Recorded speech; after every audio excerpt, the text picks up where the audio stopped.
Sarah. Today's video is going to be about tips for studying abroad in England. Now, I have first-hand experience because I have studied abroad in England for 4 years.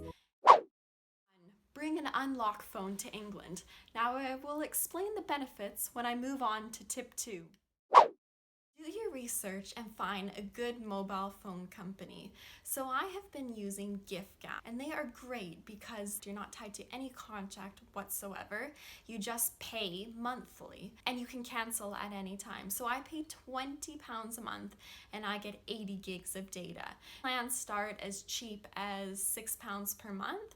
And what you can do before you leave to come to England, go to the Giffgaff website. I'll put the link in the description below, and you can just order a SIM card to your new address. When you get there, activate the SIM card and you're ready to go.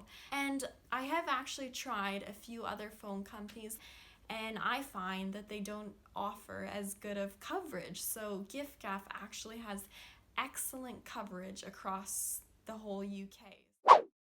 Download an app called Wetalk. So it's great when you need to make a phone call and can't use WhatsApp or FaceTime. And the rates are really cheap. So for example, I probably spent $2 Canadian and that has given me 200 minutes. So if ever I need to make a phone call to Canada, I just use it through this app. So I would highly recommend downloading that.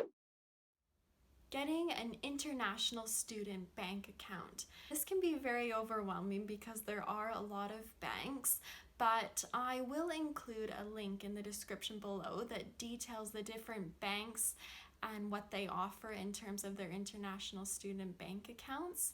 Now, there's a few things that you need to take into account. So you want the bank to be close to where you live, because if there was an emergency and you had to go to the bank, you don't want to have one that's on the other side of town. And then you also want a bank that is located, in other areas throughout the UK, just in case you were traveling. So I chose Barclays and I am extremely happy with them. They offer 24/7 customer support. They have a very user-friendly app. When you are signing up for a bank account in England, you need proof of funds. So you can't just bring over a whole bunch of cash and deposit in the bank.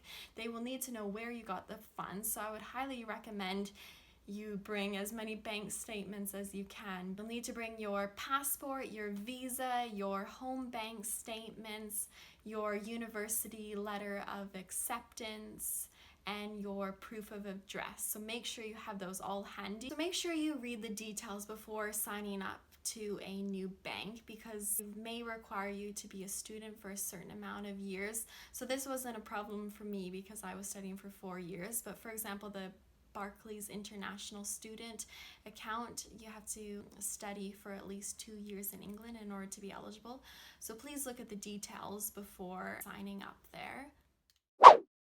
Use your Apple Wallet if you have an iPhone. Now let me tell you, this comes in very handy if you happen to lose one of your physical cards, because you can still use the card that's stored on your Apple Wallet, and it also makes payments a lot quicker. And as well, it's quite handy if you're just out and about and you want to buy something. I'm also going to recommend that you photocopy your important documents. Now this can come in very handy if you happen to lose one of the physical documents. Photocopy your birth certificate, your passport, and your visa and store them all safely. Sign up for a GP as soon as you can. So what I would recommend, doing a quick search on Google, finding the practices that are nearby, give them a ring, see if they're accepting new patients, and then sign up with them. So usually what you need to do is go into the practice, fill out some papers about your medical history and your details, and then you just need to show them your visa as well as your passport and proof of address. And then it just takes a couple of weeks to register. And then another thing you should do is also sign up for a dentist. I know you may think, oh, I'm probably not going to need a dentist while I'm over here, but it's always good to have one just in case. Now, it is very hard to get a dentist in England, so what I would recommend doing is find a practice that's located close by. A ring, ask if they're accepting new patients. They probably won't be because it's almost impossible to find a dentist, but I would just put your name on a wait list there. also recommend that you attend Freshers Week. So this is the first week of university, and it's a great way to meet new people and make new friends and sign up for clubs and societies there. So it involves a lot of nightlife, and then there's also like fairs that you can attend to where you can meet people with similar interests, and you can sign up for clubs and everything. So it's a great way to meet new people and then stay connected with them throughout the whole year. And then also during this week, make sure that you bond a lot with your flatmates, because these are the people that are essentially going to be your family throughout the whole year there. So don't be shy and make an effort to spend time with your flatmates. So I'd recommend getting a Railcard. So this is called a 16 to 25 Railcard. You can purchase it online. I'll put a link in the description below. But what it is, it's essentially a discount card. So you save a third off of all your train fares. Now that's quite a substantial amount of money, and you do end up saving quite a bit. So it definitely does pay for itself there. So 1 year is £30 and 3 years is £70. So another thing that you can look into is the Unidays and NUS card. Now I didn't use these, but all of my friends at university did, and they said they saved a lot of money. So it's essentially money off of restaurants and a lot of clothing and Amazon and everything like that. So I will include links in the description below. I think there may be a small fee for the card, but apparently it is worth it. So you could try that out as well. Get a Tastecard if you enjoy dining out. So this is a discount card and offers 50% or 2 for 1 across various restaurants across the whole of UK. So I used it quite a bit actually. I probably went out once a week with a friend and we would get 50% off or 2 for 1. So it was a great way to experience new restaurants and see what the city had to offer. So I'd highly recommend getting that. Join a gym. So do a little research, see which gyms are nearby. So you want to find a gym that's located close to where you live, close to where the university is, and one that maybe has new equipment or maybe has a pool. So do your research, and most gyms actually offer student discounts, so make sure you ask about those. Now, going to the gym made me feel amazing. I probably went 5 days a week all throughout my 4 years at university. And I'd go before my lecture, and then on the weekends when I had to go to the library to study, I would make sure that I got in a good 1 hour workout before I went to the library, and that way I could feel like, I've tired myself out, I've done a lot of work, and I didn't mind sitting down all day to study. So I would definitely recommend joining the gym. Bring a good laptop to England. So a lot of the lectures nowadays are PowerPoint, so you make notes while the lecturer is speaking.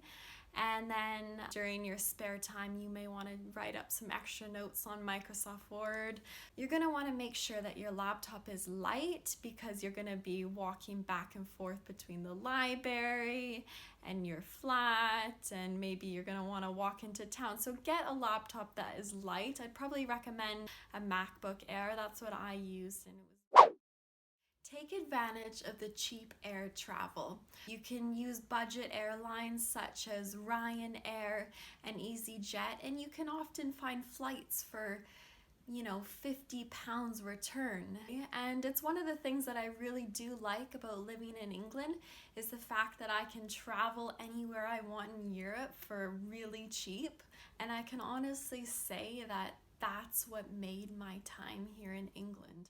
I also recommend that you get a card called Revolut. I'll put it in the description below. You can exchange money at the interbank exchange rate, which is way cheaper than going to the bank and exchanging your currency or going to a travel agency. Just bring your Revolut card with you on your holiday, and it offers you the exchange rate at that time. So it saves the hassle of, exchanging all this currency and then not needing it. And it also saves the hassle of you carrying around all this foreign currency on your vacation. So it is nice to have, like a little bit of cash, but the majority of this stuff can just be done on your card. So it's definitely something that you should look into if you're planning on, traveling during the weekends. Consider getting a part-time job. So I believe the visas nowadays allow you to work for 20 hours part-time, as well as, your full-time study. So this is a good way to earn extra cash. I did consider getting a job, but I didn't feel like I could study as much as I wanted to if I was to get a part-time job, because my degree was quite demanding. But it's definitely something that you could consider to get a little extra pocket money. Thank you for watching my video. I hope I gave you a few tips if you plan on studying abroad in England. I hope you have a great day. Please like my video and subscribe to my channel, and I'll see you guys again next time. Bye!